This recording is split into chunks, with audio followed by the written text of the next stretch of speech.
Jingle bells ringing in my ear. Jingle bell, a sound that's oh so dear. Frosty the snowman is all around town. Watch out for reindeers are falling down. We stay up waiting for Santa tonight. He climbs down the chimney at the speed of light. While we're dancing around the Christmas tree, hugging and kissing just you. Hi, everybody. Merry Christmas. Merry Christmas. Merry Christmas. Very close to Christmas. Thank you guys for joining us on Christmas. There's not that many people here, and that's okay. I expected that. I actually just got finished opening stockings with all the kids, and we did tacos. That's what they wanted. It is Taco Tuesday. They wanted tacos. We did tacos for Christmas Eve dinner. So yeah, that's what we did. You know, all right. So we do already have questions in. So make sure you get the questions in early. These ladies both, actually all three of these ladies have been on with me before, and I've met all three of these ladies in person, and they are wonderful. So I'm going to make them all big. Below me is Sandi from My Flippin Van Life.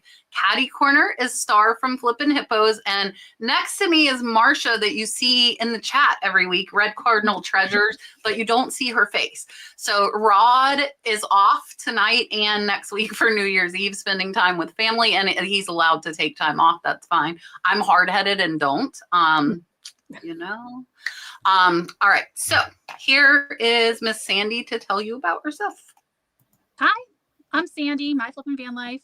I am full-time in my van. I just drive all over the country with my dogs and source at thrift stores, antique malls, and I'm primarily a live seller, mostly on knickknacks, sometimes on Whatnot and eBay. And you can follow all my travels on my YouTube channel. Perfect. Here is Starr. Hi, I am. It's like, hello. I'm Starr. I was not prepared to go yet. I'm one half of a team. My life and business partner Keith and I do this full time together, and we mostly sell wholesale. We don't like to leave the house a lot, and I focus on jewelry, jeans, and plush, and he focuses on electronics. And we've been doing this for like 9 years, I guess. I don't math, for a while, pre-COVID. For a long time. All right, here is Miss Marsha. Oh gosh. Hey everybody, I'm Marsha, Red Cardinal Treasures, and I sell on eBay, sometimes Etsy, although I'm not there right now. I'm on Instagram and Whatnot, and I am so glad to be here to co-host. Yay. Okay. Yay, Marsha. Yay me. Hi, everybody. I think I heard the door. Multitasking everything here. I got 4 tabs open. So. Yes. Yeah. A lot of multitasking going on. All right. Let's see. So first up, look, there's another cat, and she sent me a super chat. I should have made Gino make us a Christmas super chat, but I didn't think about it. But I have one that we can definitely use for next week. So Kat sent a $2 super chat, and then I'm going to put her comment up there for you guys. What am I going to do? I don't know. I want to do my octopus. Here's the octopus.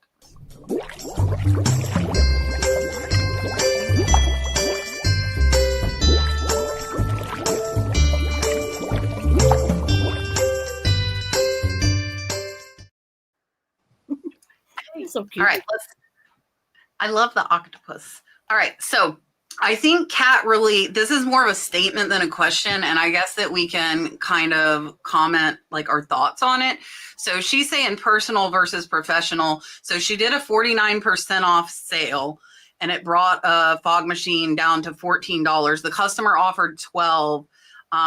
And put, will you not accept it? So she replied that $14.25 was the lowest price, and it compares to $34 to $74 versus saying I will not take less for this item. That part was in a second one. So if this happened with you, how would you respond to that offer while you had that 50% off sale? Oh, for me, I would just be as polite as possible and say, you know, unfortunately, it cost me this amount. So the lowest I can absolutely go is this amount. So I think I can perfectly pick him up. Buddy's here in his sweater. Oh. He's so cute. He's Look so at big. that He's over girl. pounds now. Oh. Wow. He's 30 pounds now. Wow. He's getting very big. Look at that sweater. Oh, the eyes. Oh. I asked Brooke to bring me my Santa hat. So He's so cute. sorry, Sandy. Puppy interruption. No worries. I was done. Oh, okay. Honestly, this time of year, it's a $2.25 difference. I'd accept it. Any other time of year, I would just respond with "Thank you for your interest." $14.25 is the best we can do. The Hippo Hut team. I always use the royal we. It kind of helps Me. think. Mhm. I'm like, let me ask my boss. But I would take it this time of year. I tend to just not be a Grinch, and I'm more willing to accept offers. Yeah, I kind of agree with Sandy. I think that $14.25 would be the lowest. It's already half off. Maybe I'm the Grinch.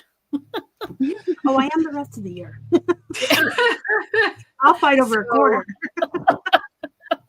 What I would do and what I did do after getting several like this is when I ran my 30% off sale, which was like my rock bottom, I turned offers off because I got tired of this exact thing. And I bulk edited, so it wasn't like super hard to do. So I would recommend if you put a sale on that really is your rock bottom where you're not willing to accept offers, turn them off. That is what I would do. And it did take me getting probably like 5 or 10 like lowball. And I'm like, no, I'm done with this. And I have 8,000 listings. So for me, it takes a little, even the bulk editing takes a little bit of time.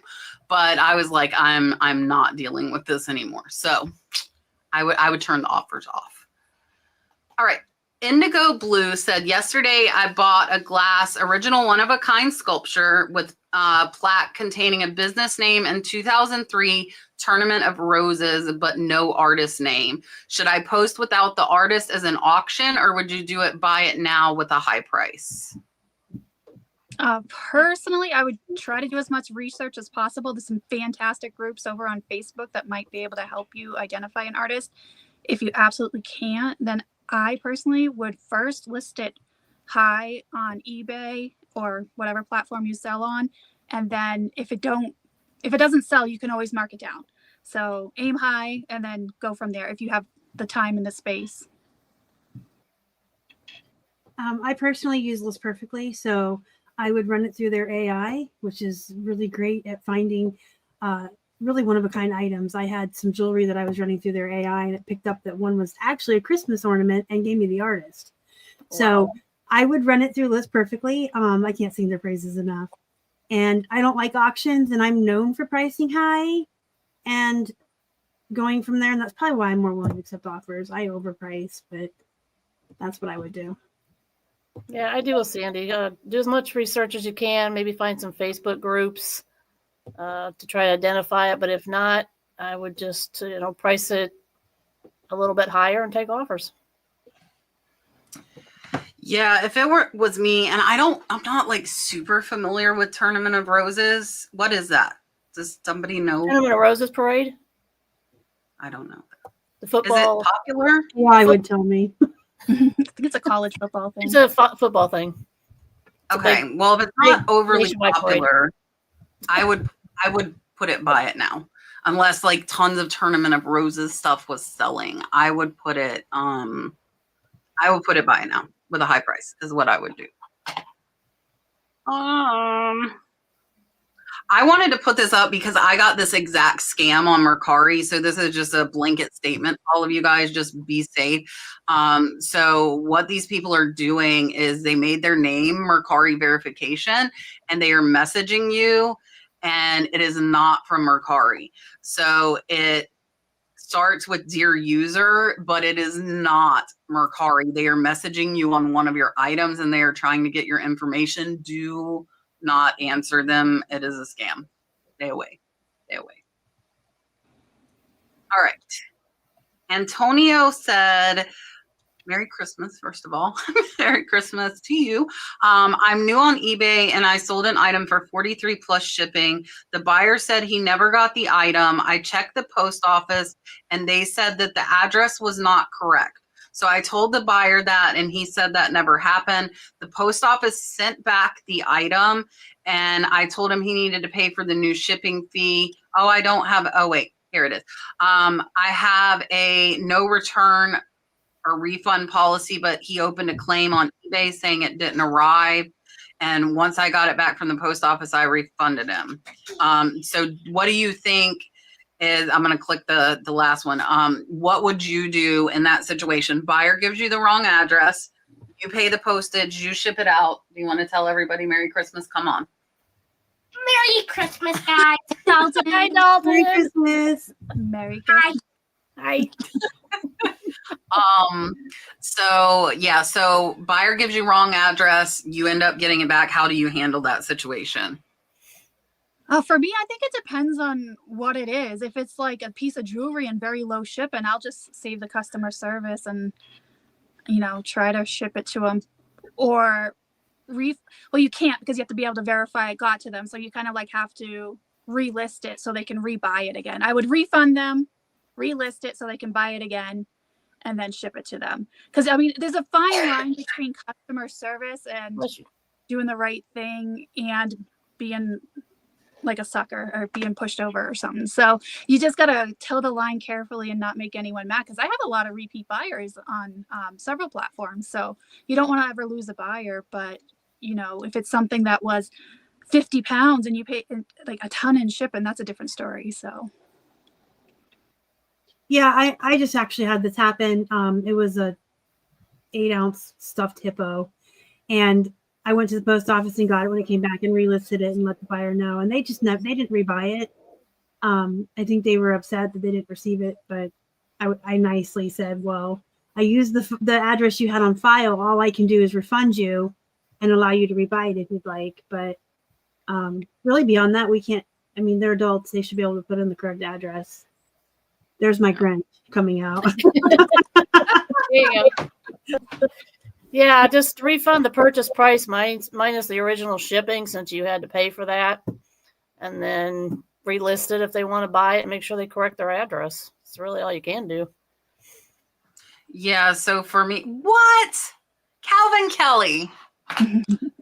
So if you do not know, Calvin was my original first ever co-host in here 4 years ago. Merry Christmas, my friend. The Kelly Hustle. Him and Chris started this podcast with me 4 years ago. So glad to see Calvin in the chat with us tonight. Calvin all distracted me.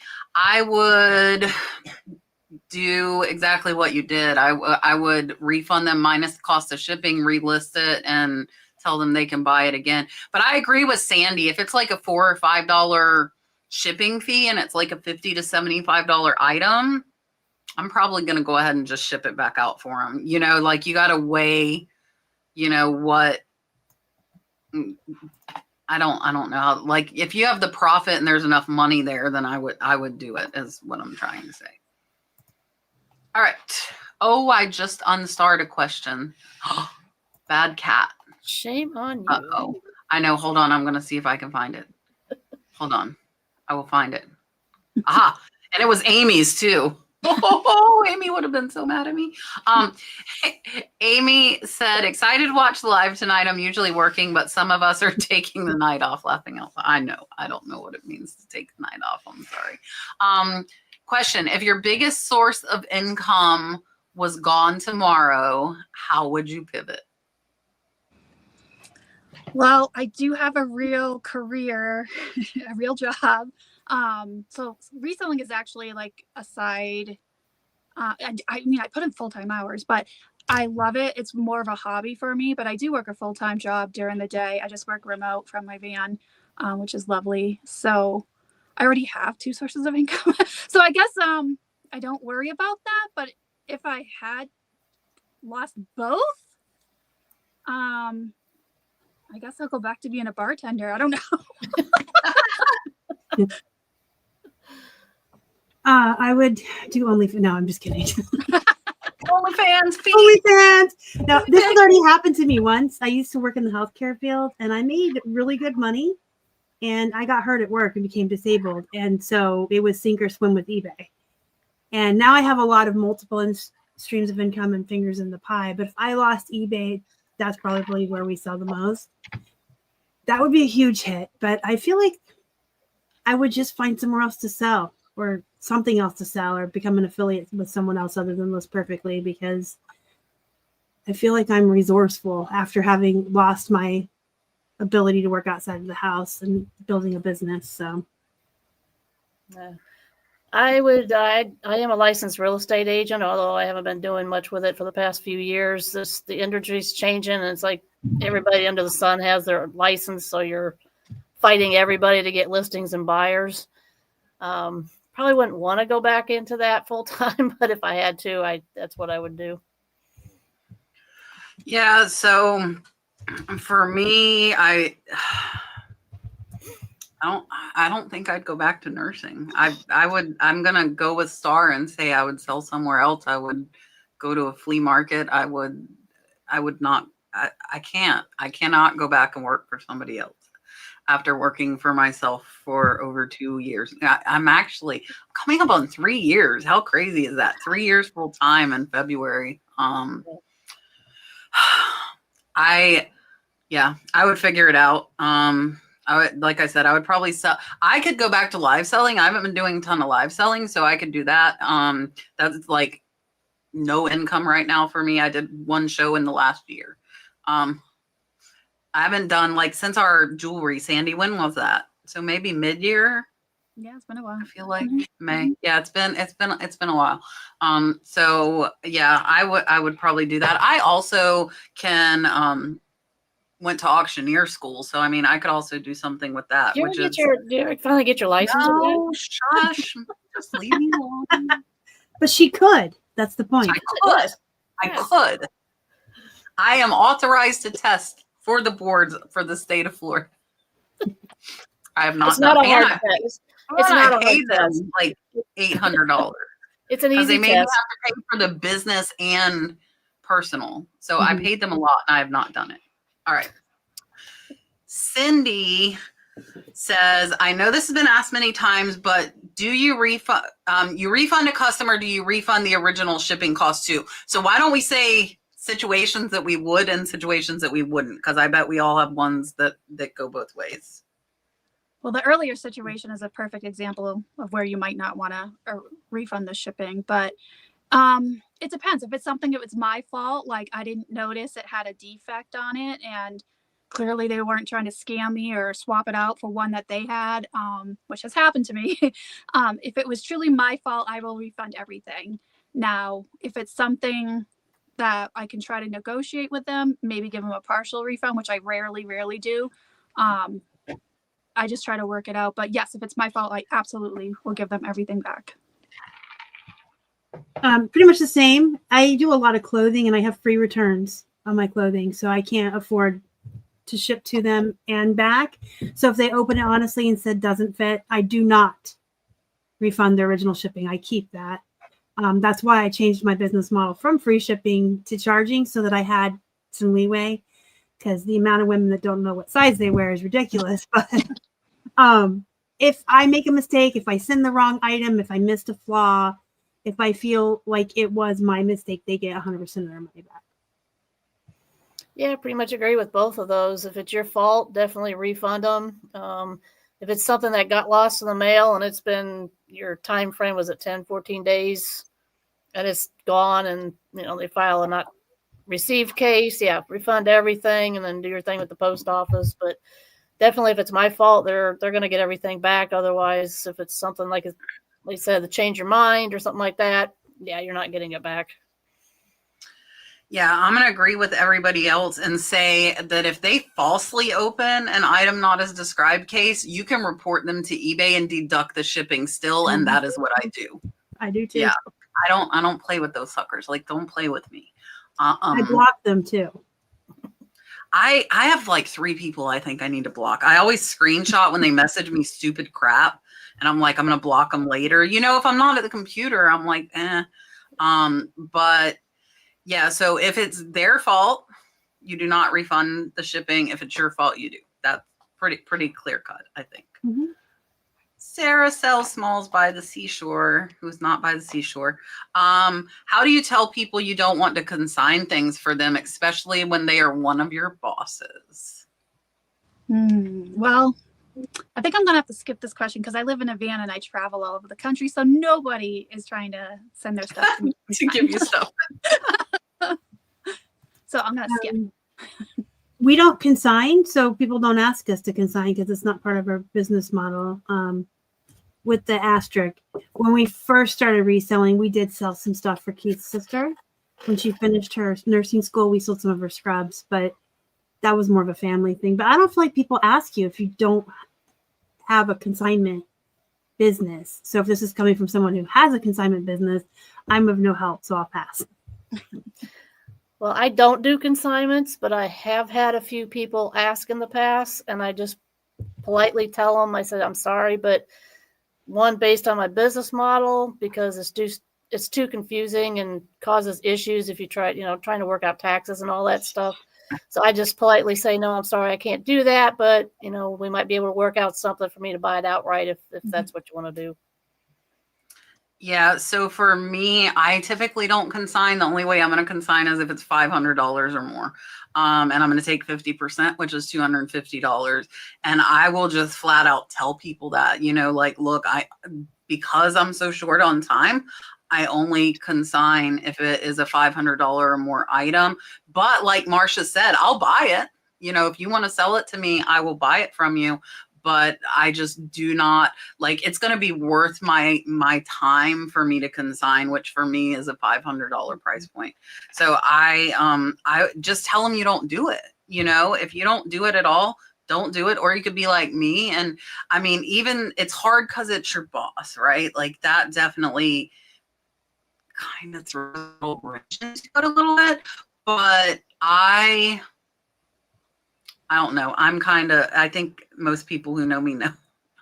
You can just tell them that, your store's not set up that way and based because of liability reasons. For if you get a return and you've already paid them, then what? Now you got to deal with returning, giving them the money. And now you got to try to get it back from them again. So there's just too many issues. Listen, Gino, I know it's late. I didn't think about it until right now. I mean, I didn't think about it. I will tell them myself, I am drinking tonight. I am drinking peanut butter chocolate moonshine. That is what is in my cup tonight. Cheers, my friend.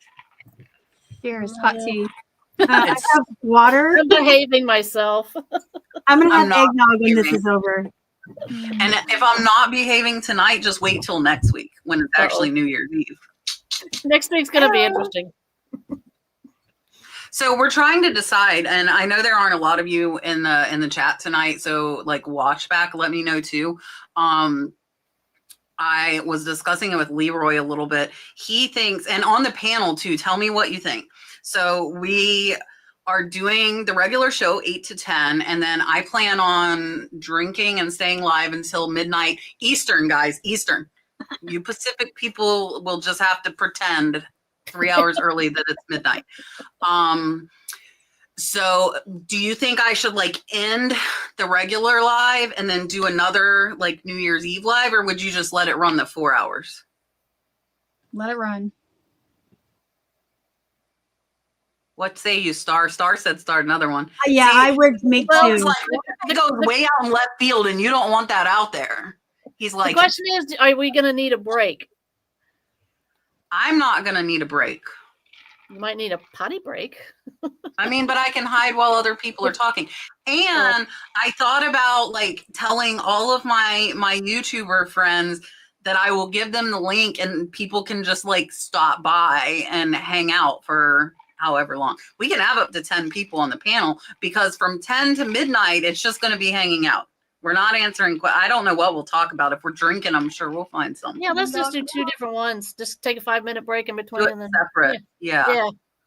So if you you can advertise them separately that way. And if I don't care if you have a YouTube channel. If you want to come on, message me on Instagram. I'll give you the link. We'll just let everybody. I don't care. Why not? Like, let's have a New Year's Eve hangout party next week. Cat. Kitty cats. Oh, That's Oreo. I got two of them back there somewhere. All right. Kitty's cupboard. Speaking of kitties, this is for Sandy. When you travel in your van, how do you handle the return address? Well, it varies from platform to platform, but I have a PO box kind of like in every corner of the country. I have one in Maine, I have one in Florida, I have one in California, so one in Kansas City.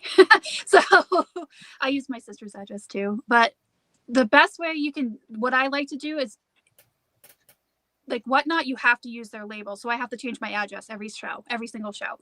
So you can't mess with the address. It's set in stone. But on eBay and Knickknacks, you can use Pirate Ship and then cut and paste the tracking number. So I use Pirate Ship and I get the lowest rate. And then also I can have the ship from address is different than my return address. So in case they have to ship it back, I can at least get it at one of the places where I know I can have it forwarded to me if I need to. I rarely, knock on wood, get returns. Rarely, very rarely. So it's not something I stress about. Look, the famous man is in the chat telling everyone Merry Christmas Eve. Hello, Kevin. Merry Thank you for stopping in. We appreciate you. All right, let's see. What % of your sourcing is online auctions? Well, it depends because I'm traveling so much. I don't really have a place for them to mail it to. Now, I love looking online for online auctions if I'm in that area and I can go pick it up. I love a good auction. I love a good auction. If I'm like, I was just in Monterey, California for 6 weeks. So I had a PO box there. So I did do a little online sourcing. So I'm a little different than most people, but I mean, there's some great bargains to be had from online. If you're having struggles in your local area with your local thrift stores, then definitely like try online. Absolutely. About 99% of our is not auctions, but is online. I go to the thrift store once a month with the local eBay group I run. So we order everything online, and that 1 month it could be 50%, 1 month it could be 10%. It just depends on the auctions and how much I'm buying wholesale. And I buy out a lot of other sellers as well. I have a friend in Vegas who buys storage units, and then I buy from her. But if my wholesale is low, I'll go on the auctions. I just don't like to leave my house. So whatever I have to do to buy stuff online that's legal, I'll do it. I always put that caveat, if it's legal. If it's legal, I'll do it. Winky, winky. I can't wink. I'm like the worst winker. My online sourcing for auctions is about 1%. Everything else is like garage sales, thrift stores, etc. I need to do more of that. Mine's going to be close to 80 to 90%. I primarily source from online auctions. I know a lot of you have emailed me. I have not put a cat's treasure hunting video out in like a month now. My life has been a little hectic. It's been a little hectic, and hopefully soon I will get some back. I want to put this up here because Kevin is 100% correct. And I want to repeat this from myself as well. Kevin said a special Christmas to anybody out there who's spending the holidays alone or away from loved ones. Know you're loved by this community. That's one of the, like, you hang out with us if you don't have anybody. Like, we're here. I'm kind of OCD. Like, it doesn't matter what Tuesday it falls on, I'm here. And if I'm not dying, I'm here. So yeah, definitely no, guys. You've got family in the reseller community. You're not alone. And yeah, Merry Christmas to all of you guys for sure. And thank you, Kevin. Karen's asking if I got any more ink on my arm. I think you guys saw it and it's healing really poorly. So I'm not going to show you close because it'll gross you out. But no new ink. I'm not going back till January 5th, and then they'll start coloring the rest of my arm because my whole arm will be blue. but my hand is healing very, very bad. Yeah, it's not fun. So all of you that yelled at me not to get them, I don't want to hear it. I already know it. It's because it's on my knuckles. It's just my knuckles. Anyway, so there's nothing new. It's just still healing. There will be new 2 shows from now. Not next show, but the show after. And hopefully there'll be color up to like here, maybe. Background up to here. And I'm hoping just 2 more sessions because I'm about over it at this. I need a break from the tattoo shop at this point. I'm not going to lie. Not going to lie. All right. Miss Linnea says, question for Sandi. In all of your travels, where would you consider staying put because the sourcing is just that good? Oh, it's hard to say just one place. There's so many great places, honestly. And it depends if you like auctions, in-person auctions versus thrift stores versus antique malls. But like Southwest Florida is probably my favorite for thrift stores. Naples, Fort Myers area. But if you go into like Pennsylvania, the antique, and it's obviously amazing. Upstate New York has some fantastic sourcing too. Like I said, spent 6 weeks in Monterey, California, and not a whole lot of antique stores in that particular area. You have to travel like an hour. There's a couple, but there's fantastic thrifting out there too. So just depends. But live auctions, hands down, New England by far. Like I spent a lot of time in Maine at live auctions because they're just so good and phenomenal. So it just depends on how you source, but that's my answer. Okay, let's see. LaDonna said, ha ha ha ha. LaDonna's bringing up the food questions. Sweet potato or pumpkin pie, and then that's like a tongue twister. Canned cranberry or fresh from scratch. By the way, she spent the day baking. I don't know if I've ever had sweet potato pie. I have. It has marshmallows on it. I like pumpkin pie, but it's by just a little bit. I love all pie. I don't discriminate against any pie. And then cranberry sauce, homemade with orange. It's got to have some orange zest in there. I like pumpkin everything. I just put pumpkin chapstick on. So pumpkin pie, I like pumpkin everything. And I like the way the canned cranberry looks, those lines. But it's gross, and I am a chef, so to speak. I learned how to cook from Gordon Ramsay. Not in person, but I do try to make a lot of things from scratch around here. So homemade. Well, I'm boring because I don't like eat any of that. I am a very picky eater. I don't like any of those. I like chocolate meringue pie and key lime pie. Marsha stole my answer. Oh. You sucker. I don't like any of them either. I will eat chocolate pie. That is the only pie that I will eat. And I do not like cranberries. I do not like sweet potato. Yeah. I like sweet potatoes. I don't like sweet potato pie. And I don't like pumpkin pie. I don't like, I eat like a 5-year-old. Anybody that knows me in person knows that. I'm like a 5-year-old. I'm right there with you. Sorry. Hello. All right. Miss Margaret wants to know if anyone has seen a tremendous drop in sales in the month of November. And you guys can answer this in the chat too. No, but I'm mostly a live seller, so my income will vary depending on how many times I go live. So that's totally up to me. So sometimes I go like back to back to back, and sometimes I'll take a week off. So I guess it just depends. Hi, Dalton. We see you hiding. I know. I'm pointing at him. So for live selling, I think it's just if you're seeing a drop, definitely keep going. In terms of like online platforms, like just buy it nows, I saw a little bit of a drop, but I sold a lot of more expensive stuff. Does that make sense? So less items, but more expensive, so it kind of evened out. We gradually went up from the summer in October, November, December, just like any typical after the summer slowdown, Q4 goes up. But full transparency and honesty, this is the worst Q4 I have ever seen, period, on all platforms everywhere. And I'm working 4 times as hard to make the same amount of money that I did last year. Yeah, my store has been very minimal since like February. I don't know what happened in February, but my store went and I've been struggling to get it back up. It actually started picking up a little bit though in November. So that helped. And like Sandy, I have been actually selling higher priced items for some reason.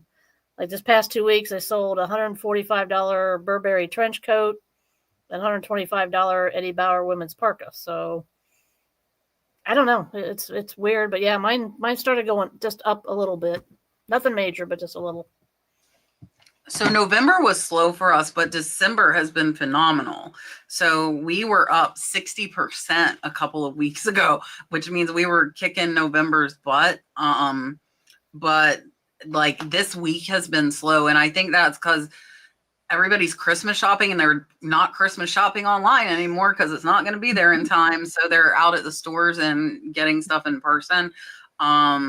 Like today we're at like $300, and we've been doing between 6 and 1,000 a day. So that's like half of what we've been doing. So hopefully I actually heard an eBay commercial on SXM radio. I was like, I've what? seen a couple of them on TV the past month or so. Yeah. Actually, yeah, they finally are stepping it up. So November was slow, but December picked back up for us. Garden Resell Thrifts says, help. I have a eBay teacup and saucer return opened under doesn't work or defective. The buyer never messaged me, and the return message says the cup and saucer has crazing and a crack on the handle. I never sent it in that condition. I pack cup and saucer separate. What do I do? So the first thing I would do is look at the pictures that I posted, and I would zoom right on in there as much as post. And I take like a lot of pictures for like eBay because unfortunately there are scammers out there who have that same item, but they broke it themselves. So they buy it and then try to switch it out with yours. And it's very unethical and dishonest, and it needs to stop. But I will zoom in on all my photographs, make sure I didn't make a mistake. And then I would ask them to send photographs of the damaged item. I want to see photographs is what I want to see. And that way I can say, oh, that was mine. It must have got damaged during shipping. And then I'll just send a refund. I don't automatically send a refund. I do a little bit of investigating first, but I definitely want to see pictures of the one that they're claiming is damaged. I don't sell that kind of item, so I don't even know what causes crazing and cracks, but I agree with that. Like anytime someone claims something's wrong with my item, I go to my original pictures and I zoom way in like a bag of like they're lying. But I'm just gonna pass on because I'm not knowledgeable in this. yep, I agree with those two. Do some investigating, make sure it's your item. Look for like little things in the picture, that you can tell it was yours or not, and then go from there. If it definitely was yours and it was damaged, then it is what it is. But they're trying. A lot of times you call their bluff, they just kind of go away. Mm-hmm. Yeah, it sounds like though they opened the return without even contacting her, though, is what sucks. Mm-hmm. So she didn't even have a chance to call their bluff. Normally I just take it. I hate to say that. I do free 30-day return, so it's going to get accepted regardless of what reason they put. But this is a situation where, especially like if you had noted that it had crazing, which you should if it did, and crazing isn't going to be caused by packing. That's just time. And the majority of older stuff does have crazing, and most people expect it, so most people wouldn't have a fit about that. So if for a fact the crack wasn't there, you zoom in on the pictures. This is one where I would report them to eBay and I would not give them their return shipping back. In this situation. I know Mary just said she was leaving. Have a very Merry Christmas, Miss Mary. I appreciate you coming by. Yes, Dalton is being stalker boy back there. We've missed him. Well, he's out of school for 3 weeks, so you'll see him because he doesn't have to go to bed on time. He's figuring this out. All right. Let's find something. What are we doing? Kevin's in the house. I don't want to. We're not. What do you want to do? You want to do the pillow fight or are you on the beach? I want this one. The one with me? Yeah. He wants me swimming with the gator. Here you go.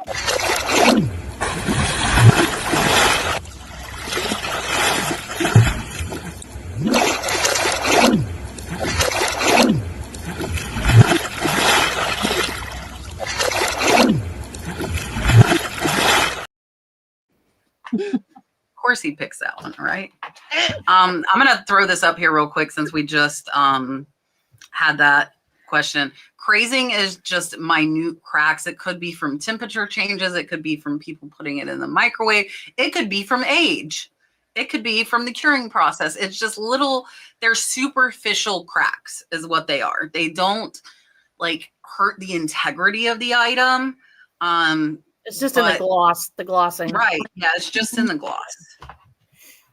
He's not gonna go to bed till I get done here, you know, because he never gets to come out here anymore. So he got used to it during summer and now he can't. So, and he had a little too much sugar today. Just an ice cream. Just an ice cream. You know, he's very, very sensitive to sugar. That is all I will say. All right. Miss Kelly became a YouTube member. This one he doesn't get to pick because there's only one YouTube member. You better be still or I will send you in there with your sister. All right. Here you go. Thank you, Miss Kelly.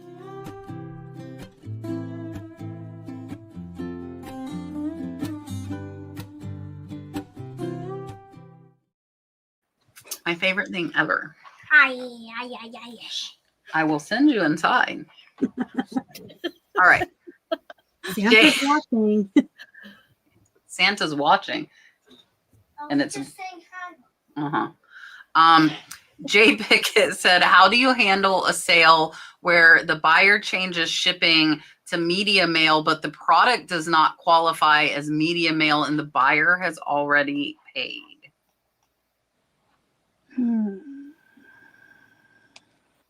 When the buyer changes, oh, no. That's never happened to me, but that's a no. I would cancel the sale. I mean, I would message them and be like, what do you, well, I shouldn't say that. If they changed it to media mail and it's only a matter of a couple dollars and it's still a good profit, I'll change it because you can still change it. Just because they picked media mail doesn't mean that you have to choose it when you go to ship it. So I would change it to the correct shipping and then send them a message saying, hey, that's not okay, but don't worry, I fixed it. I paid the extra $2 for you, whatever. Now, if it's something that's going to cost more than a few dollars, I'll probably just cancel it and message them.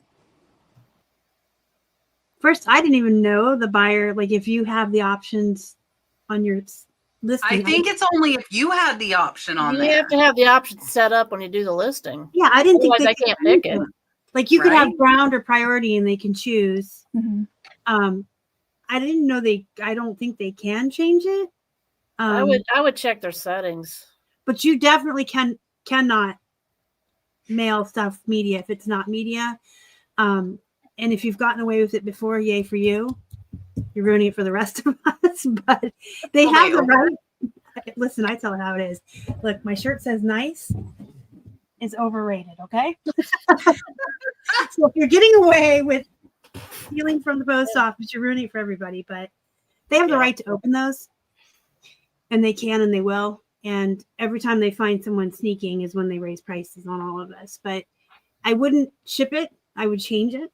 And if it's just a couple of bucks, like you said, ground isn't that expensive either. So Not if it's under a pound. And there are a lot of cases, sorry to interrupt, but there are a lot of cases.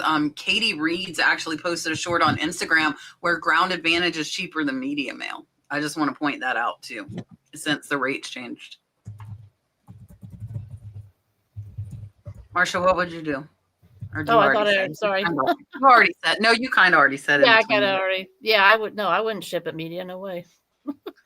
I feel like it's either a glitch or you had it as an option. You know, that's what I feel like. But I mean, I might be wrong. But I think it's either a glitch or changed it. And like Amy's saying, if you don't have the shipping policy set right, I don't do shipping policies, but I only put Ground Advantage and Priority as the two options. I will change it to overnight. Like we actually didn't. I had 2 people ask this year, told them how much it cost. They said, never mind. So last year, I think we had 2 things that were higher dollar that did go out overnight, that they were willing to pay the $50 or $60 to get it there. I had one here that I would not, they wanted to give me 700. My lowest was 8. And like, that was a hard 8. So we didn't make the sale on that one. But yeah, I've never ran into that though. All right. Trash Cat Rescue says, how did you get word of mouth out about a local eBay group? I want to start one in my city. So if you were trying to start one where you were at, what would you do? Oh, I'm not sure about that. I'm going to pass on this one because that's not something I've ever looked into. So I don't want to give anyone bad advice. Well, I did start one when I moved back to Pittsburgh from Florida last 2 years ago. We didn't have one here. I just went to sellereventsebay.com and you can sign up for a chapter. And when you're approved, you create your events right there. And eBay emails people within like a 50-mile radius of your events for you. All eBay sellers get, hey, they're having this thing in Pittsburgh. I also started a Facebook group. And List Perfectly did come here and have an event where people came and I got to advertise through that. That's the extent I've done, but I can say that my friend Cheryl, most of you know her as Yaya, she runs the event, the Tampa, eBay, right? Like Tampa area. She runs the Tampa one. She does a ad in the paper, and she does that meetup.com, meetup where people go and like, I play video games, come play with us or whatever, that website. I don't know what it's called. I want to say it's Meetup, but there's all kinds of ways you can advertise for free in your community too, like through the library, through newspapers. But I think the best way is to start by registering with eBay and creating your events on there because they notify all the sellers that are registered within 50 miles of you. I'm going to have to pass on that one, but their answer sounded great. If it were me, I mean, like, I'm perfectly fine. They're saying it is Meetup. Like, I'm perfectly fine with you saying in here where it's at. Tonight is probably not the best night. We've got 220 people in here. Normally we have between 400 and 500. Next week will probably be the same thing, I would guess, because it's going to be New Year's Eve. So maybe the week after that you might want to, but you're more than welcome to put it in here now. I would ask like Dom, Primetime Treasure Hunter has a reseller resource with like 60,000 people. I would ask him if it was okay to put it in there. We have our Death Pile Destruction group. I would be fine with something like that for a local meetup, like if you wanted to put it in our group. So I would think about like the Facebook groups that already have a presence that have thousands and thousands of members. And then like in here, I don't mind. I'm trying to think. I know like Derek and Regina do their show. Brad's in here, Black Sheep Society, him and Chris Buck Mountain Barn do it. So go into like the different reseller podcasts and put where you're at and tell them that you're going, you know, to be starting a local meetup. And I didn't, like Starr was saying, like you can do that on eBay and they'll notify people too. That sounds like a great option as well. Good night, Brad. Thank you for hanging out for a little bit. Okay, more Sandy questions. Sandy, Lisa wants to know, how big is your van and do you keep your inventory in your van? It's 18 feet. It's a Dodge Ram ProMaster, the high one, so I can stand up in my van. Yes, obviously. I have to keep my inventory in my van because I don't know where I'll be. Like yesterday I was in California. Today I'm in Arizona. Yes, it Hey. stays at all time. I have a queen size bed, but it's like jacked up high, so I can fit like 8 totes under there for inventory. I purposely don't buy a lot, and that's like mainly why I do live sales, because I can move it quicker. So for me, it's all about volume. Fast turnover. Yeah. Mm-hmm. I keep like whenever it's only Sandi and she goes first, I'm like waiting for Starr to answer about her van. That's what's going on. Is I'm like, why isn't Starr talking? Oh, well, Okay. if I ever live in a van, I'm in trouble. I could not live like. I mean, that would be like, I lost Sandi my saw income. my stuff. OnlyFans didn't pan out. I lost my house. I almost spit. Thank you. Thank you so much. You're welcome. I was like, I saved it. Okay. And guys, I want to tell you, because we don't have that many people in there, we don't have that many questions left. So if you have questions, put them in, because we can answer them tonight for sure. Normally we have tons of questions. Or but, topics to talk about. Anything. Help us yeah, out. I mean, ask us whatever you want. All right. Valerie says, what is one thing reseller related you do not want to continue into the new year, or something that you're changing? One thing I want, well, I kind of answered this already. I used to be really big into like swung glass vases.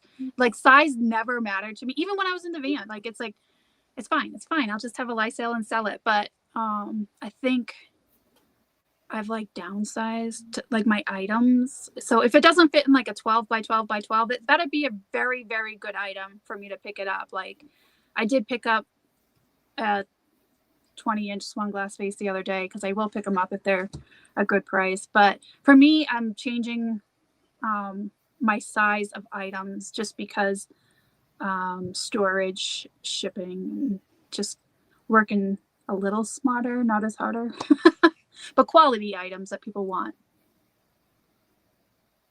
Makari and I are going to have to break up. I tried. I hung in there since April. I went from 10 plus daily sales to less than that a month. I really struggled with this decision because I have over 5,000 active listings on Makari. So what we decided we're going to do is leave those there. We've already put the work in. And then just leave them alone. It's a set it or forget it. But I'm not going to be putting any more effort into that relationship because it's toxic. I will be starting to court Etsy in the new year. Yay. It's me. A couple things. I am going to try to get my ASP up, my average sales prices, and stop buying these little $8, $10, $12 items. Not that I won't buy some here and there, but I definitely want to start getting into the more higher priced items, less work. And two, I started a second eBay store a couple of years ago, just for costume jewelry, and I never really got it. I've kind of dabbled a little bit with it, but I haven't done much with it. But I want to start getting back into that, as well as whatnot, with not only jewelry, but expanding more with that. Mm-hmm. So is there anything you don't want to do anymore besides the lower dollar?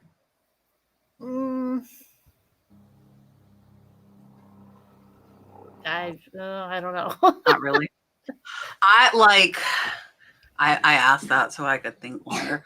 I'm sorry. Well, I could. Not really. No, it's okay. We've been trying to get away from the lower dollar for a while now, probably close to a year. It's very hard when you like it, and it's okay. And like rules are made to be broken, right? Like that's how I look at it. This is our business. We can do what we want. And yeah, I say that, but if I see something that I like, I'm going to pick it up, because I can. And that's stuff that would probably be better on live sales too, that you move fast, so you're not like sitting on this $8 or $10 item for a long time. So yeah, that's definitely something for us to still not want to do overall. But I think, like I said, there's always exceptions to the rules. And I think one of the biggest benefits about doing reselling is we can resell what we want. We can resell what we're interested in or what we like selling for whatever reason, you know, whether it's because it's easy to ship or it's easy for us to find or whatever reason we have. As far as changing, we are trying to get more processes in place here because we is me. Okay. The whole referring to we, like Starr says, we is me. I have employees. I have 2 that are full-time. I have 1 part-time, and we're just trying to get processes into place because a lot of stuff's happening a lot slower than it should. And I have neglected kind of addressing that. I don't like confrontation at all. But I don't like losing money either. So we're really trying to get processes into place to make things go a little bit smoother so they're more time efficient and we aren't wasting as much time. And I think that whether you have employees or not is a good thing to do, because if you have the same shipping process, the same listing process, it's boom, boom, boom, boom, boom. You know, you're not thinking, you're just going through the motions. It's something you're doing over and over and over.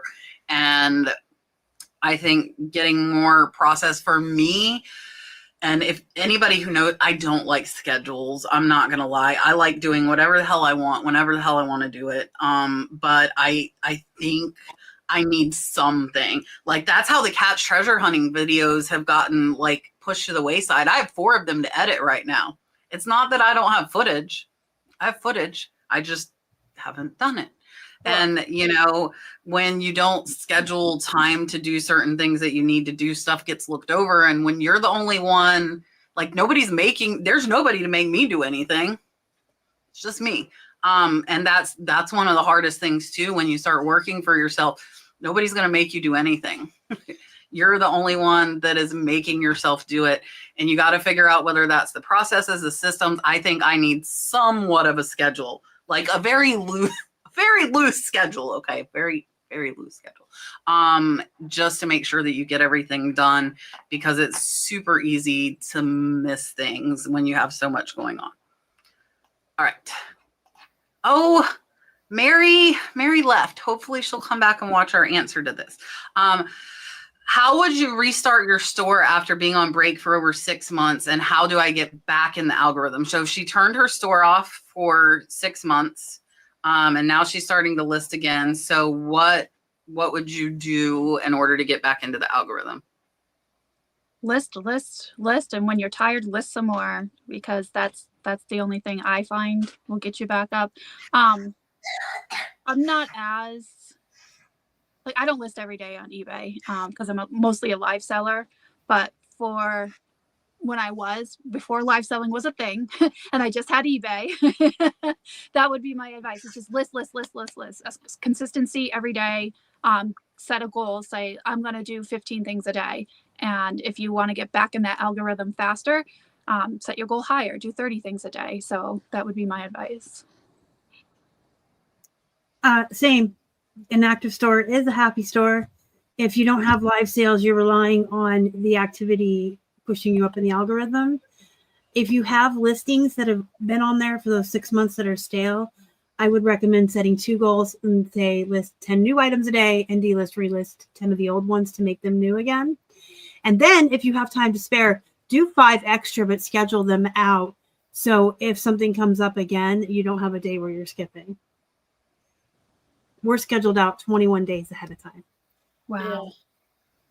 Yeah, just start. I mean, that's the biggest thing. Just start. Even if, don't overwhelm yourself at first, though. I don't think.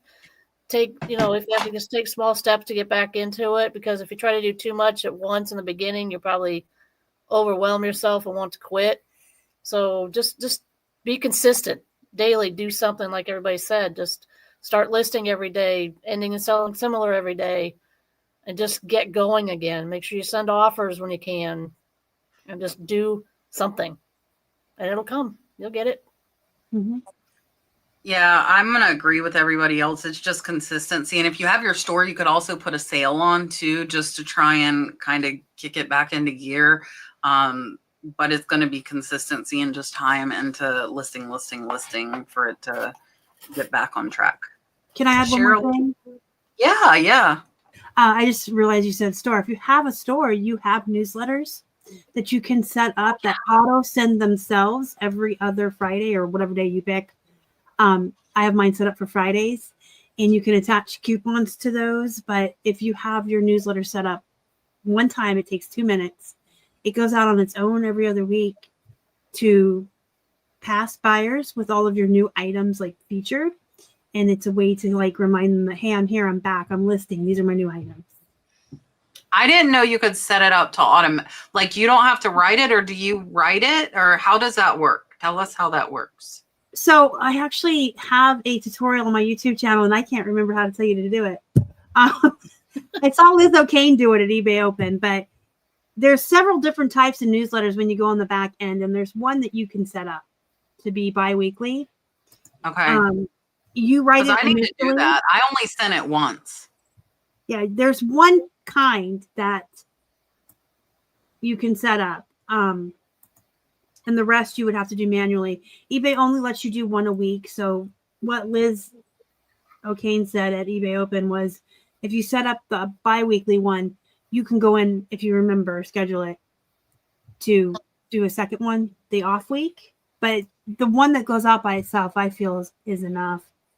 Well, and if you're not doing anything, if it's kind of automated, like, why would you not do that is what I feel like. 2 minutes to write the initial first one. Pick the time and day you want it to keep coming out. Just keep in mind that when it comes out, it grabs like the newest listed for that newsletter. So if you know it's coming out Friday, maybe you want to make sure you've listed some better stuff. So it's showcased in the newsletter. Don't have just relisted your Beanie Babies. Have your Burberry jacket.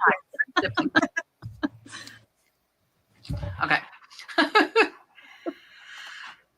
Pod Rosie wants to know, are there any major changes that you know of? And tell us in the comments as well, coming to eBay for 2025 that you're concerned about.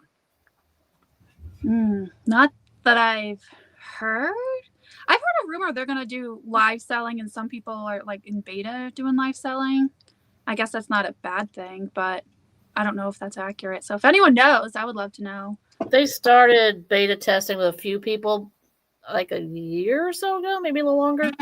And I think it's been flopping. Nobody's heard about it, so I don't know. All right. No, I don't know of any major changes. I heard that they're beta testing in the UK, charging buyers fees. And I heard that too. With all of my experiences with Mercari, that's bad. Didn't they just get rid of that on Mercari again? No, they're still paying a little bit. The buyers are still, and I hate the way they word it. They're paying for protection because this is 1960 and we all have to pay. They need protection from us.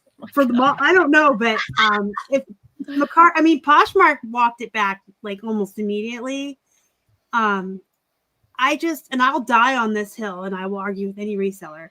I don't think buyers should ever pay for the privilege of shopping.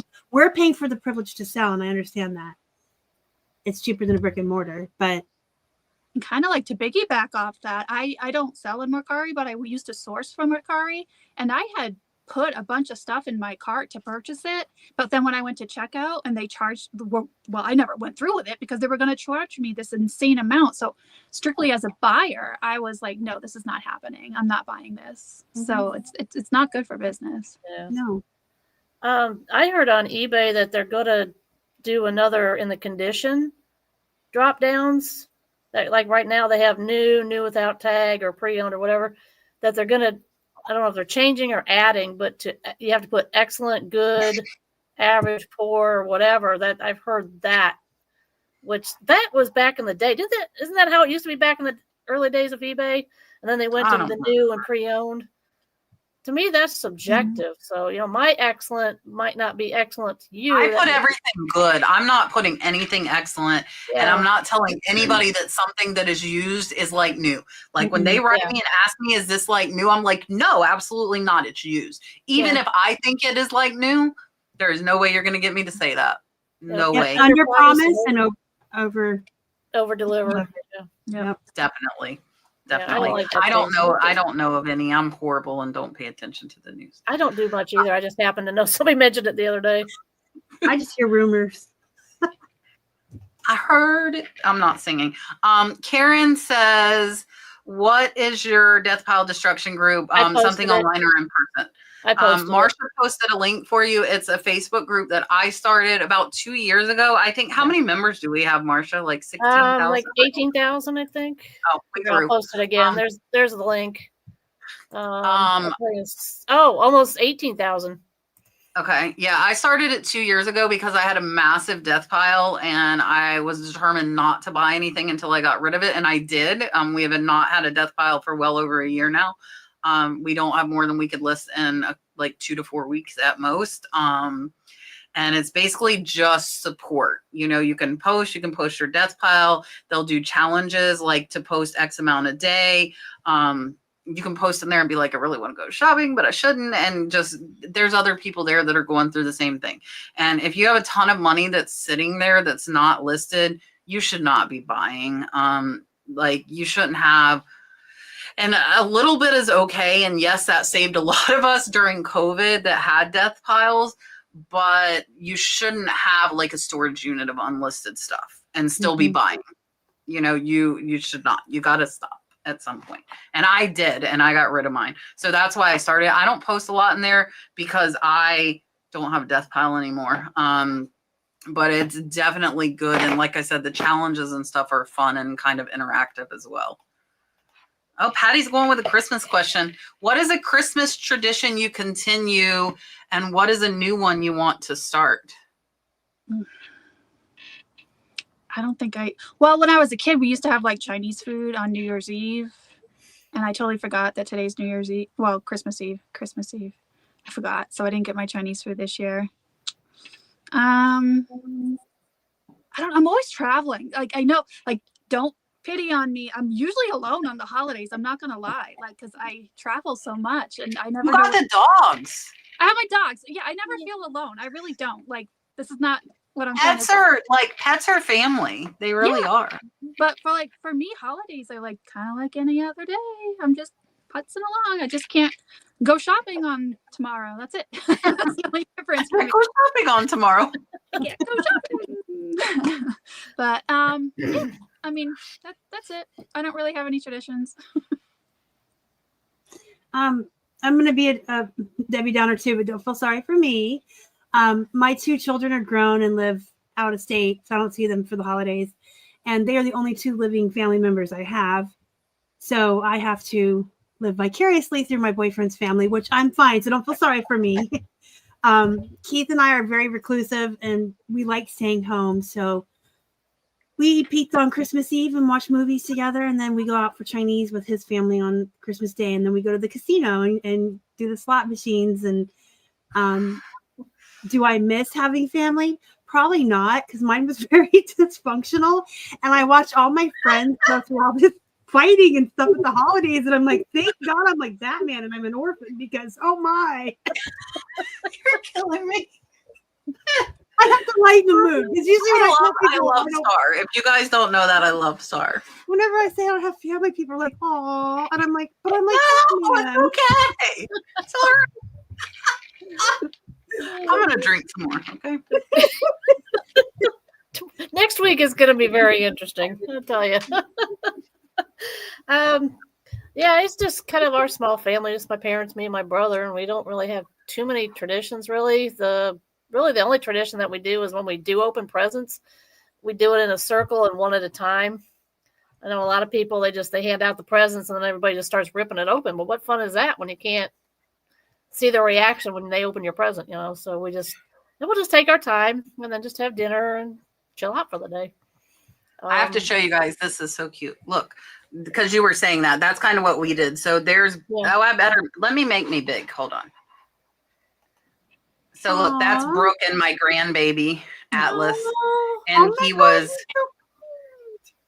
and he runs around and he's so little. He's like this little 1.5 little running around thing. It's so funny because he's so little. He's so little. He's so little.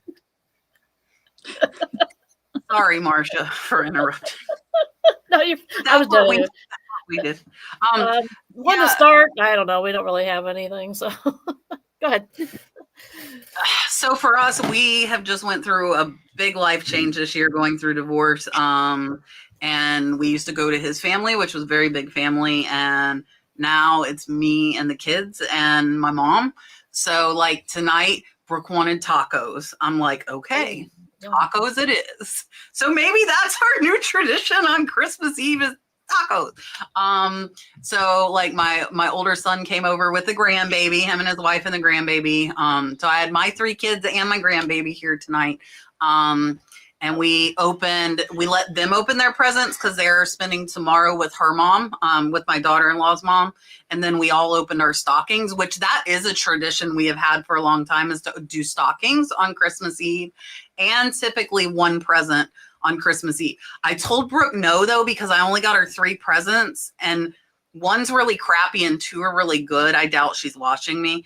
But she wanted the biggest, and I'm like, no. Like, you are not a child.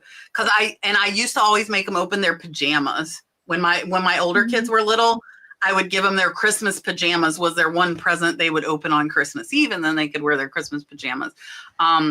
So we're kind of trying, as far as like new traditions, we didn't really start. I feel like we're still getting our feet underneath us. And don't feel sorry for me either, because I'm anti-people as well, and I'm perfectly happy with just me and my kids. I do not need 40 people. I do not like having 40 people. Yes. Okay. I love you. It's, oh my gosh, the baby, you know what? He says thank you and says it, and he's 1. So like he was giving Brooke a toy and she's like, thank you. And he's like, thank you. And I was like, Brooke, he's signing to you. Friggin' a year old. Like, it was, oh my gosh. Anyway, so he's getting really big. And he was doing good with the presents. And his favorite thing was a sea turtle learning thing I got him. And he kept picking it up and taking it everywhere with him. So it was great. So yeah, I think, well, I feel like next year, maybe I can, Dalton let the cat in here. I think maybe next year we can kind of get our bearings a little bit better. Pig is in here now. All right. You guys were mentioning Chinese food. I just remembered I got leftover Chinese from last night that I think I'm going to eat as soon as we're done. Oh my I'll goodness. be thinking of you then, since you guys didn't get it. All right. Russell says, I got a pair of Levi jeans, $5.75 orange tab, but no rear tag above the right rear pocket. Looks like it never had one. Does anybody know if this is common? I'm thinking Starr might be our person to go to for this. Hey, I used to work for Levi's. Oh, That was like my very first job. Yeah. I was like 16. I don't know the answer though. So Starr? I personally have never seen orange tab without the tag above the rear pocket. So I would think that it is not common, but it doesn't mean it couldn't happen. But I've never seen them, and I am the jeans queen. But that doesn't mean they don't exist. It just means they don't live in Pittsburgh, and I've never seen them. and I have no idea because I don't even know what an orange tab Levi jean is. So. No clue. I do not know the answer to that. All right.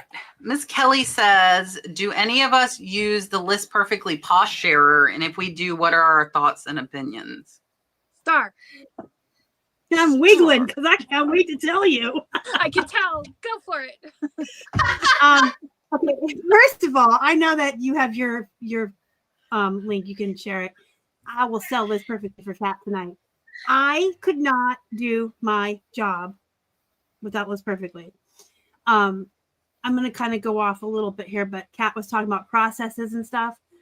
With their AI lister, my processes are so in place right now that I can list 80 pieces of costume jewelry in 1 hour. Nice. So I'm busy doing that. I'm busy taking pictures. I don't have time to fart around with Poshmark anymore. Fiddle fart around.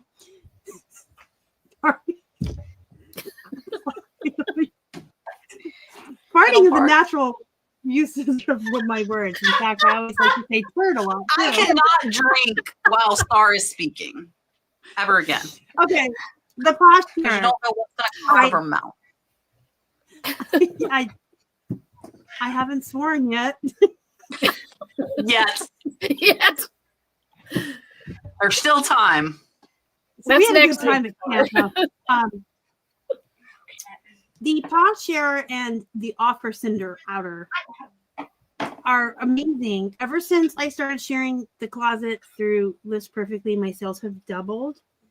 And a lot of times I'm over here just minding my business, listing, taking pictures, and I hear ding, ding, ding. And I'm like, oh, that was 3 sales on Poshmark because their offer liker, sender outer. That's not English. But it sends out the offers for me, and you set them how low, or if you even want a shipping discount or anything.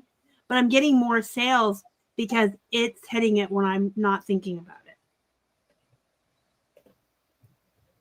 I don't Okay. use Posh, so I'll pass. Next. Okay. I do use the Posh Share. I've not started using. I didn't know the offers were there already. I've not started using the offers, but I am using the Posh Share and I like it. And it's pretty easy to set up. And then when you refresh the page or it starts over, then you can. It just comes up like a little box and it says to restart it, and you click restart and it's off again. So pretty There's easy. a way to not have to restart too. Oh. There's a way to just have it go all day long around the clock for you. Well, I think it's because I refreshed like List Perfectly. And so it asked me if I wanted to close out your tabs. Yeah, you close Yeah, your that's tabs what I with did. restart it. But they used to once it went through your closet, you had to ask it to go again. But now it's automatic around the clock. Oh, it just keeps going. Yeah. It asked me like how many a day I want it to do. Catherine Young is in the house. If you guys did not see it, she's been on the show with us a couple of times here, and she said Merry Christmas to everyone. I really feel like I should. Gino, why did we not preemptively think we needed Christmas? I'm going to give her the kitty cat because Marsha's kitty cat was here earlier.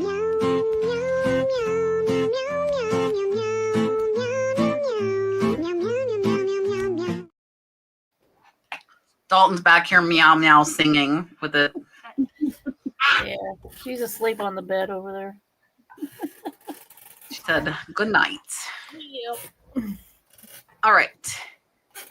Karen wants to know, is eBay the only platform you end listings and resellers? Should you be doing the same on Posh and Mercari?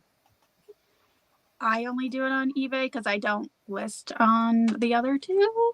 But yeah, I do it. Because not a lot, because like I hate saying this over and over again, but because I'm a live seller, I just kind of move things along.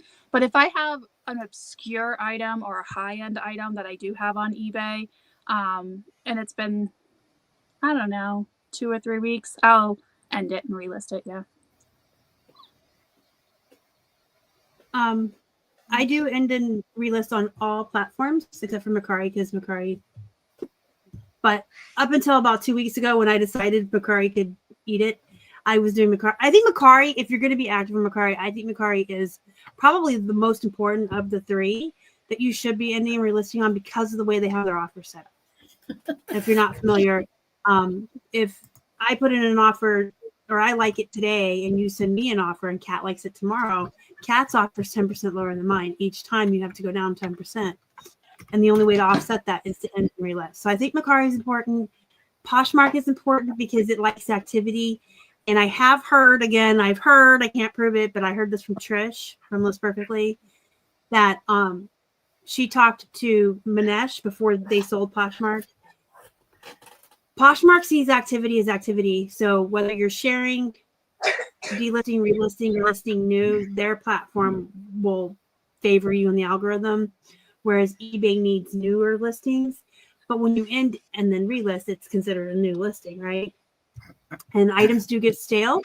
And when Cassini, which is the name of the algorithm on eBay, sees your stale items, she sees you and your entire store as being undesirable. And guess what? Now everything in your store is getting pushed down because of a couple stale items. So you want to keep everything fresh and moving and relist it and get things moving and selling so that she's not seeing you as an undesirable. I don't sell on Poshmark or Mercari, just eBay and Etsy. Etsy, the only thing you can do is end the listing and then do a listing again, but you don't want to do that because they charge you 20 cents every 4 months when you put a listing up. So at the time you list it. So you don't want to do that. Just let it ride. So that's all I got on that one. I do the same on Poshmark and Mercari, and I actually have a program that I use. I'm hoping LP will come out with it soon, and I bet they will. But Dalton is opening the door, and it's really cold outside. I do it on Posh and Mercari, and I do have an app that I use to do it. And I relist them after 3 months on both Posh and Mercari. I think I do like 10 to 20 a day is what I do. Dalton's trying to get Pig. Look, he's sitting here and he won't move. And Dalton's trying to convince him to get out of the shed. And he's like, yeah, no. Want to say hi? Well, probably. He looks very mad. Look at him. Doesn't he look angry? He's tolerating. Okay. Oh my goodness, he's a pug. Hi, Pig. He's switching his tail at me. I better let him down. That is a very bad angle of you, Here's Cardinal. my other Well, one. I am not going downstairs to pick up my hamster, so y'all ain't getting to see Lola. All right. Let's see.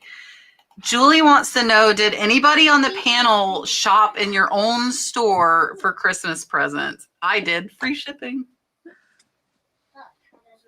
Yes. Yep, I had one item. I met up with my friend, and it was kind of like coincidence because I just saw her a couple days ago, but I'm like, I wanted to give her a Christmas present. But when I found it, I'm like, well, if I don't use that and I find something different, then I can use it for inventory. But it was primarily a gift, but kind of it went through my thought process. No, because as explained before, I don't have anybody to buy gifts for. You don't like people. Well, I just don't have, and Keith's family doesn't really do anything big or exchange gifts. They all give us money because they know I want Barnes and Noble and he wants video games. So, and then Keith and I don't know. We share all the expenses. It's stupid. It's like here's the money for a video game. Well, here's the money right back for Barnes and Noble. Like, so we don't really. We bought my hamster a present. She got some treats from TV. I didn't shop in my store this year, but I won't say that I haven't in the past.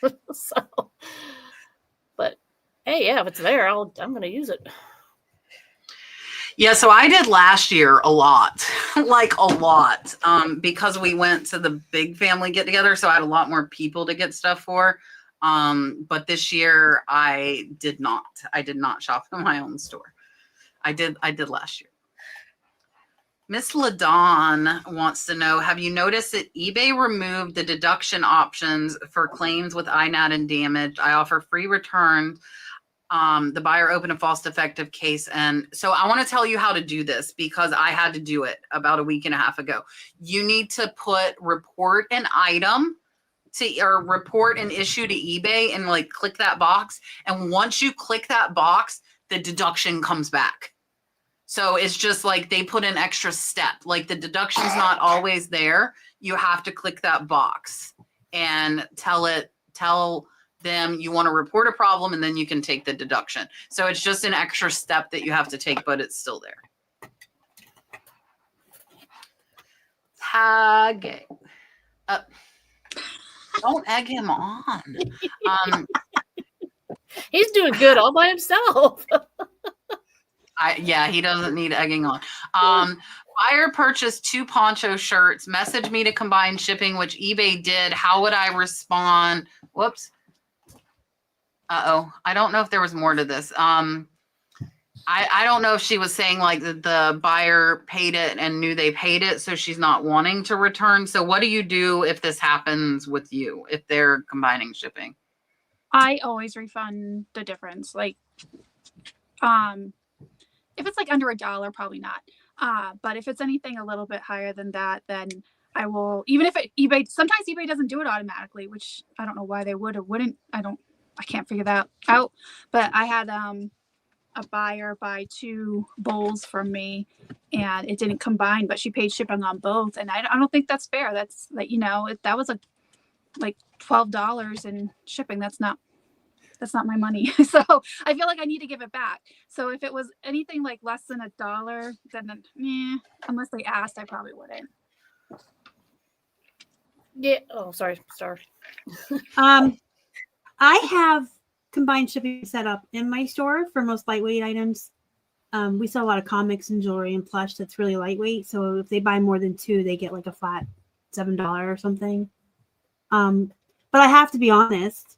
A couple weeks ago, someone bought 10 comics and they got their little discount. And the same person bought 15 stuffed animals and like another, and they wanted a refund. And my first initial response was, well, you saw that you got a discount on the comics, but you didn't get one on the plush, but you went ahead and bought everything. And then you wanted to message me the day after Thanksgiving. I did give him his money back. What I did was I took a box, put all the plush in it, weighed it, see what it would cost me, what he paid. And then I took the difference and just a little, like I kept a little bit for myself. My money, my time is money. Everybody's time is money. She had a follow up here. I'm sorry, I don't know how to click on that. But she said the total weight was 2 pounds shipping. Here. And they paid for a 2 pound rate. So there's nothing. So there would be no discount. Yeah. It just came out to the 2 pounds that you needed anyway. So, but if you did have to refund them, like they were saying, if it was way over and you needed to give them back money, don't refund that little bit of difference until after you ship the item. Because if you do it before you ship it, it messes up everything. Just FYI. So wait till you ship it out and then go back in and refund them whatever you need to refund. Mm-hmm. Yeah, for me, if they paid the 2 pound rate and it went to 2 pounds, I would simply tell them, you know, I do combine shipping, but 1 shirt was 1 pound, 2 is 2 pounds. I'm sorry, but there's not an overage. And I've had people say that they understand. I haven't had any issues with that at all. Mm-hmm. Hi, Marsha. Hello. Hi, Dalton. Trash Cat. He knows Marsha. He knows Sandy too, actually. Trash Cat Rescue says, do you remember Miss Sandy and her van and the dogs? Yes. Yes. Okay. Says, any ideas on a work from home job for somebody with no degree besides reselling? Looking for a friend with a disability that needs a job. Well, if they have a disability and they're on disability, they need to be careful how much income they make. I will say that much. But if they want something part-time working from home, there's a lot of, like I work remote. I work for the government and I work remote. So there's tons and tons of remote jobs out there still. So I think it's just a matter of going to the right source to find one, especially part-time. Lots of people want to do part-time because lots of employers want to do part-time. So the benefits, they don't have to shell the benefits out. So I would think that's a lot easier to find than a full-time. But go to all your job sites. Whatever. I don't know. I haven't looked for it. I had the same job for like 15 years. So I don't even know what the job sites are anymore. What is it? Like Indeed? Indeed.com is one of them. Yeah, like Indeed's the only one because I see commercials. I'm disabled, but I'm not on disability because I choose to not be as long as I can be self-sufficient. But I could not do reselling if I didn't have my pack mule. My boyfriend. So I actually used to write from home. I used to write content for websites. There's medical coding. There's writing. If you are artistic, there's people that hire you to make graphics. There's call centers that'll hire you. You can edit. There's just so many jobs out there. And believe me, I've looked. Reselling wasn't my first choice because I thought it required leaving the house and going drifting, but it doesn't. Surprise! No, because I can order everything delivered right to my front door. But there's like so many. I wouldn't even you can start on Indeed, but literally you can just Google or ask ChatGPT. What are some of my choices for working from home? I think even like AT&T hires people to answer the phone. So customer service, that's what I want to say. So that's what I have to say. Yeah, I think that pretty much covers. Just go on Google or chat and search for. Yeah. Oh, and OnlyFans. OnlyFans is always an option. And And reselling is hard. It's it's labor intensive. It really can I've done be. the feet thing. It doesn't pay a lot. God. I cannot even show you my face right now. Oh, What? Did you make any money? No, I made more money writing erotica than I did for feet pictures. Well, now we all have to see your feet because now we have to judge your feet. They're really small. They're hobbit feet.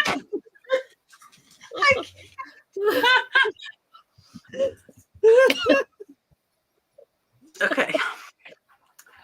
Sandy, but not that Sandy, a different Sandy. Have any of us purchased from Wolfie Myro Wholesale Jeweler? Have any of us heard of this? No. No. No. I only do vintage jewelry, so if they're not vintage, then I probably wouldn't have heard of them. I don't know if they are or not. Never heard of them. I do vintage and I've never heard of them. Okay. Sherry's Life says, when does USPS ever return our money on labels I made mistakes on? I never see the returns. I would assume she means like eBay. Well, because I'm traveling, I use Pirate Ship more so, and they do it immediately. So you can always use that as an option. But on eBay, yeah, they do. I know they do. I don't look at the refund. They give so much time, and if you don't use it, then you're supposed to return it. Mm-hmm. Yeah, I've gotten a few from eBay, but it's been like 13 cents, 12 cents. Mm-hmm. It's stupid. It's not been anything like substantial. Liz Shirley says, I use Photo Room to remove the background on my photos. It often removes the measuring tape. Does this happen to you, or are there any workarounds? I love Photo Room personally because I live in a van. This is my house, and I don't have like a light box. I don't have a place where I can just do my photos. I do it right on my countertop, and I use the background remover in Photo Room. I love it. I highly recommend it. I don't use a tape measure. It depends on what you're selling. Like I don't use tape measures on anything. Like I put in the dimensions. I absolutely put the dimensions in the description, usually right in the title actually, but I don't feel the need to put in a picture with the tape measure or anything like that. But you can always add it back in because you can edit the photo and re-add back. Yeah, you touch it and then it hit edit photo and then you put restore. Yeah, and then you make sure you're on the restore and not erase, and then you can just put a line. You can zoom in too, so just put a line down the tape measure and then zoom back out, and you should be fine. It's pretty good about correcting. All right, I think Star Sandy. One thing I get that. Oh, yeah, sorry, Star. Sorry, Star. Star, it's your turn. I use List Perfectly's background remover, which is partnered with Photo Room, but it doesn't have all the fancy, like you said, just back out. And I do a lot of plush that I do lay next to because nobody apparently knows. If you look through my feedback, it's all positive, but they were disappointed in how small it was. So when I tell someone what 8 inches is, they don't know what 8 inches is. So right. I always lay the plush but it does get, so I always leave that as the original. I also lay my jewelry next to measuring tapes. If you're using List Perfectly's AI and you lay a bracelet next to it, it will tell you what your diameter of your bracelet is. It's really cool. So, but I have to leave the originals in. Yeah, I think somebody in the chat here, I think Sabrina touched on it. Your measuring tape or ruler, because I have that problem a lot, it has to be close to the item. If you have like a gap in there. Even if it's close, it will still erase it because I catch it all the time and my employees don't pay attention, and you have to do like Sandy was saying, you have to click on the item and then you have to click restore and touch the tape measure and bring it back. Otherwise it will be gone, which sucks. I did not know that. I'm going to try that. Yeah. All right. Sabrina said eBay will auto select some of the subset selections, like the used, like is it in good condition, And it will selectively decide condition factors based on the listing. So you need, and I'm going to click on the second part of what she said. If you do not change it yourself, it's going to pick one for you. So you really need to pay attention if it's doing that. So this is more of a statement just to let everybody know. And yeah. And I think it was Rod that actually gave this helpful hint when he's outsourcing and he's trying to do a comp and he sees a listing. He right there in the store, if he's going to buy that item, and I started doing this too, he'll do sell similar, and then it goes right into your draft file, like your draft folder, and then you can go back to it later. And then assuming that they have all the correct item on the correct information on the same exact item, double check it, obviously. Yeah. All right, here we go. Another Christmas question. Bring them on. Patty wants to know, do you have stockings for your pets? And if not, why the hell not? I'm going to tell you why not when it's my turn. Cover your ears, pretzel. No, I live in a van. I don't have little extras of anything. So to me, anything that's like not useful or helpful, I just don't keep it in my van. But they do get Christmas gifts. Like they not stuffed in a stocking. They get like a nice Christmas dinner. I give them some steak and some potatoes, and they get toys. So I have a hamster, and I don't know that she'd be appreciative or understand the stocking. Although she did call Santa this year. It's on my Instagram. She did phone Santa with FaceTime, and she gets presents. But I mean, like, I buy her a bag of treats and she gets one of the little yogurt drops, right? I mean, I can't give her a meal. She gets like an extra tomato or a piece of broccoli, but I do give her presents. But hamsters are kind of like one brain cell type animals. So she doesn't understand, but we try with her. She's really cute. Yeah, back in the day, I used to do stockings for all the pets, but now it's just, again, with space and whatever, it's just, they do get gifts, and they even sometimes get gifts for us too, so but that's about it. Do you guys know how many animals I have? Yes, I do. I've seen them. Zoo. We have 5 dogs. We have 5 cats. We have 10 chickens. We have 2 axolotls and a partridge in a pear tree. I really think that is it. No.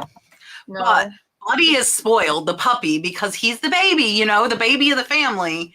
He does not have a stocking, but he does have like 3 or 4 presents wrapped under the tree that Brooke wrapped for him to open. So the baby is spoiled.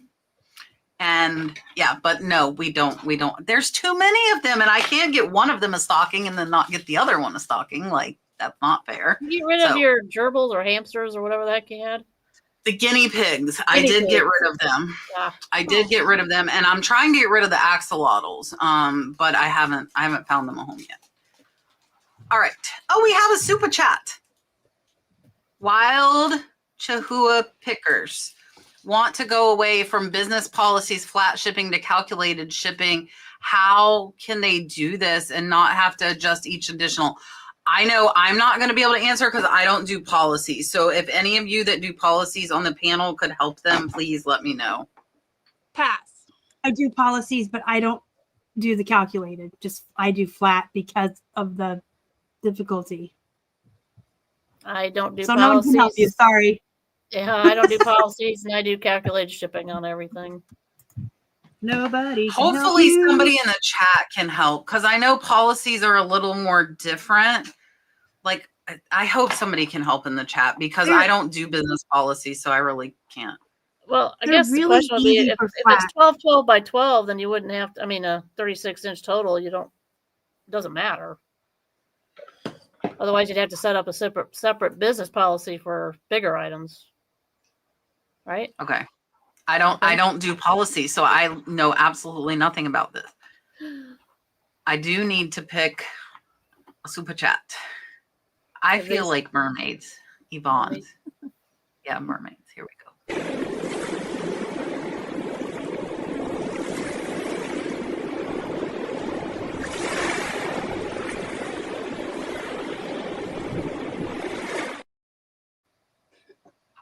mermen and mermaids. Yvonne always corrects me every time. All right. Let's see. If you sold an item for a friend's cancer treatment, would you wait the 30 days to pay them or message the buyer to see if they accepted? And they did put in the description that it was for raising money for the friend's cancer treatment. I'm sorry, I didn't follow that. If you sold, So they sold an item to raise money for their friend's cancer treatment.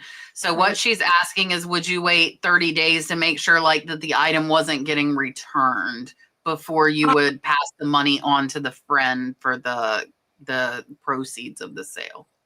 I mean, it depends on the proceed amount. If you sold like a $5,000 item, yeah, I would maybe wait. But if it was a smaller price item, no, I would just give it right away. It's for a good cause. So, and if they returned it, and then I would deal with it then. But you got to be careful when you do fundraising like that, like on Whatnot. You have to show proof that you gave that money to that particular whatever nonprofit or whatever fundraiser you were donating to. So if you're going to claim something as a fundraiser, you have to give the platform proof that you actually donated it. So I wouldn't wait the 30 days because I would want to give that proof right away, or I forget. I'm going to say what I'm going to say. If I'm doing this for a friend, they're probably a very close friend, and their cancer isn't going to wait 30 days, and their treatment isn't going to wait 30 days. And I would only do this for someone that really meant a lot to me. So I would probably give it and probably match it, to be honest. Yeah, I think I would go ahead and do it too. I would give it, and if it got returned, I would cover it out of my pocket. That's what I would do. Yep. Like when we've raised money a couple of times here on the show. Like Dalton's friend's mom was sick. She passed away from cancer earlier this year. And if you guys don't know, YouTube takes 30% out of all your super chats. So all of that I paid out of my pocket, out of all the money that was raised to make sure that like the exact amount that was donated got given to them. I paid the 30% out of my pocket. But yeah, so kind of same thing. If it was returned, I would cover it out of my pocket. Mm-hmm. So for those of us that are using List Perfectly, what plan are you changing to or keeping in the new year? I don't use it. I have used it in the past and I loved it. And that was before I did more live selling.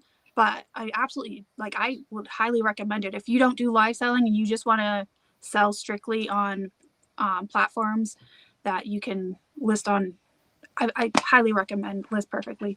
But I don't use it anymore because I live sell. I think it's really cute that you said, I'm tired of saying this, but I live sell. So I will be going with Pro Plus. It's $99 a month. I know when you say it that way, it sounds like a lot, but if you're already on the Pro plan, you're paying $69 a month. It's an extra $1 a day. It's an extra $1 a day for me to have the ability to list 80 pieces of jewelry, 80 remotes, 80 comics an hour. All of the features of Pro Plus are so integrated. I think I said earlier, I couldn't do my job. I wouldn't know how. I've integrated List Perfectly into my processes so thoroughly that I need it. And that extra $1 a day for all those extra sales and all those extra listings, to me, is definitely worth it. Now, to be fair, I am an affiliate and I don't really pay if you think about it because I make money off of them too. But if I didn't, it's $1 a day. I'm going to be keeping the $69 plan or whatever it is, just because I don't use Mercari, Poshmark. The only other thing I use is Etsy. And because not everything can go there, it's only vintage or handmade. So I'm not putting everything over there. So I don't need as much as you're doing, like the 80 to 100 a day type of thing. So for now, at least, until I can get things ramped up more, I'm just going to keep the 69 plan. And then maybe think about it later if I can get other things going. I need to decide which tier of the highest that I'll get, but we use it exclusively for listing. We're listing probably, we're probably listing like 500 a month, I would say. So I'll have to figure out like which plan I need. Probably should figure that out soon, I think. All right. Garden Resale Thrifts wants to know, when is my list perfectly listing party? I'm going to say after the new year. I've got, I don't know if you can hear his breathing. He's sick. He's still sick and he's breathing in my face. He's trying to pass it on. Thank you. That's my kid. Yeah. Yeah. So probably after the new year. And I should be able to do it the first week of the new year, honestly. Okay. Jules says, has anyone seen the 50-cent fee on some addresses for a delivery or road or food fee to certain areas that she said she had that for the first time for an address in Wisconsin? Mm-mm. No, I've never seen that. Nope. I've never seen it either. Is that somewhere like they're really out rural and you have to hire people to just take their truck with the packages or something? I don't know. Yeah, I have not seen it either. Ooh, look, we have 2 questions left. This will be like perfect timing. Lynn said, do any of us have an antique booth as well? And if so, is it profitable? My death pile was so big that I opened a booth as well. I don't now, since I'm on the road too much. I can't really keep up with it. But I have in the past, and I loved having an antique booth because I could source bigger things that I normally wouldn't want to ship and just throw it in my booth. And it also gave me an excuse to go shopping while I was there. So I don't know. I loved having an antique booth. If you don't have, especially if you don't have the space at where you live or where you work out of, that's also a great option because I think that would be even cheaper than getting a storage unit. And if you think about it, you're making a profit. If you know what I mean, like, does that make sense? So if you had a lack of space and you're considering a storage unit, you might want to consider antique booth. But it takes a little bit to get it because you need to buy outright, if like shelves and stuff to display your stuff on. So it might be a little bit more money up front. I don't, because it would require leaving the house and dealing with people face to face. I'm honest. Yeah, I don't have one either. I put my name on a list like a year and a half or so ago, but I've never gotten a phone call. But now I'm like thinking, I don't think I want to do this. Yeah, I have never had one, and that's because all of the stores that are around me are like Marsha said, like I'd be waiting for years to get in there. So that's one reason. A lot of the other reason is I cannot design to save my life. Mine would be like, here's some boxes on a floor. Like, do you see how pretty Sandy's background looks? And then look at mine. I mean, it's cleaner because Shannon organized it. But I'm just not good. Yeah. I'm just not, I swear I'm not sharing with him. He's just had some sugar. Yeah, so I have not, and I know Yvonne Thrifty Rich has a good video on antique booths, and when she was on my show a few times ago too, we talked about that, and I think she did a panel just like this specifically on antique booths. So definitely, it's Yvonne Thrifty Rich. Go check her out for sure.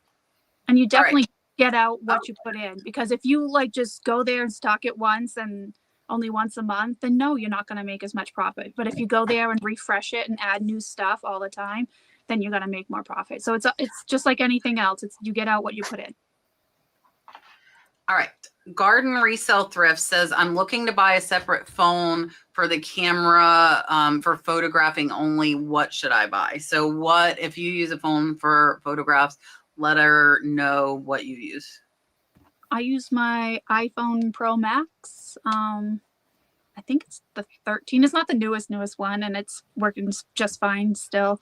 But somebody taught me, my friend Pete taught me a real neat trick. If you zoom it into the 3 times, it focuses better. And that's absolutely been a game If you changer. what? Zoom it in. So like hold it back. It's like, say you're trying to take a picture of a brooch.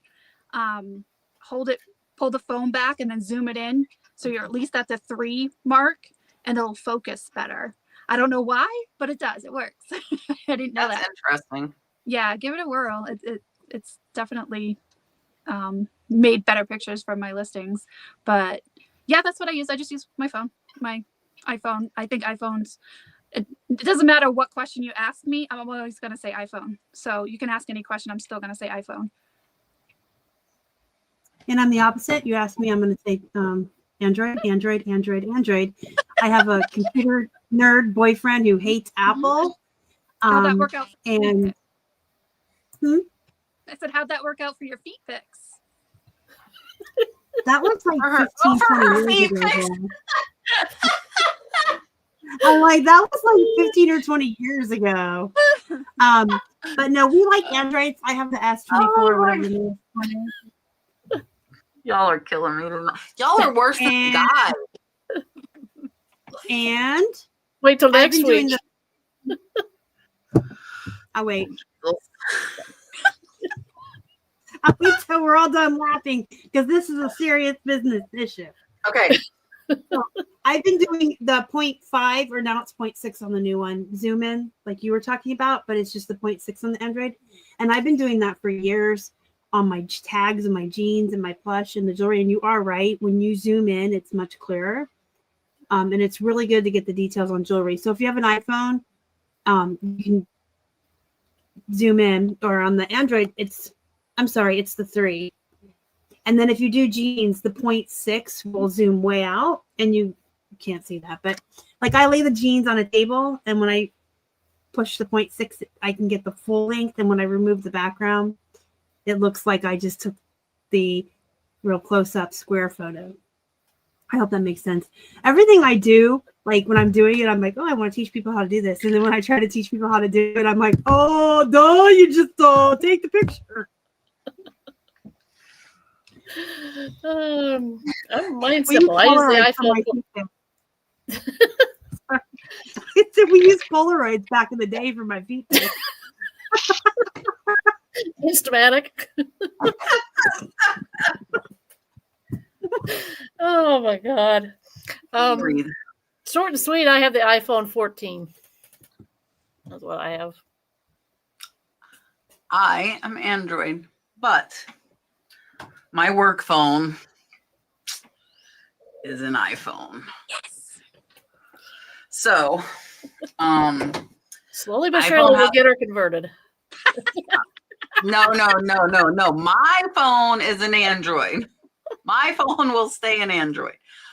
But there are a lot of apps that are only on the iPhone.